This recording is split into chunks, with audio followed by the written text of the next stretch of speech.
Jack Catterall defeats Jorge Linares by unanimous decision.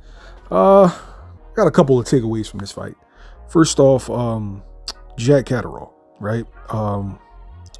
Jack Catterall's missing something, right?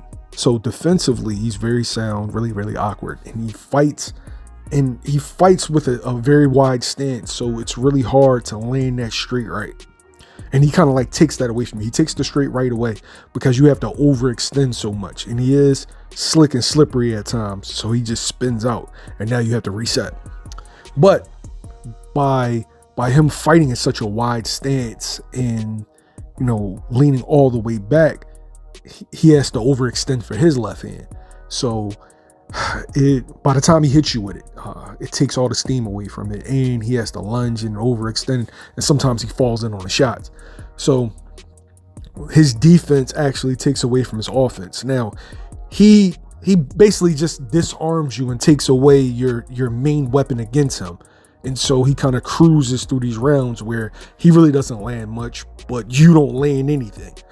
And, he throws the stab to the body, stab upstairs, and he'll get an occasional left hand in, but it's really no mustard on it. And so I don't know whether to applaud the defense or ask for more offense. And I think that's Jack Catterall's final level, where it's finding an in-between. Like, he needs to find a balance. Like, maybe shorten up that stance a little bit to where as though you can get some leverage and some power on the left hand, but far enough to where you won't be in the danger of right hands. And when we see that kind of Jack Catterall, that will be a guy that would be very, very tough to beat at 140 pounds. But right now, at this point, as a fan, he's not really a guy that you have to watch.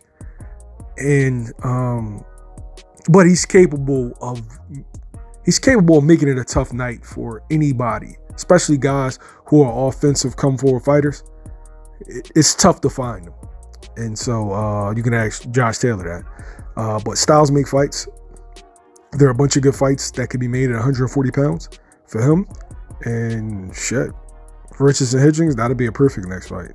I look forward to seeing more. You let me know in the comments below, what did you think of the performance?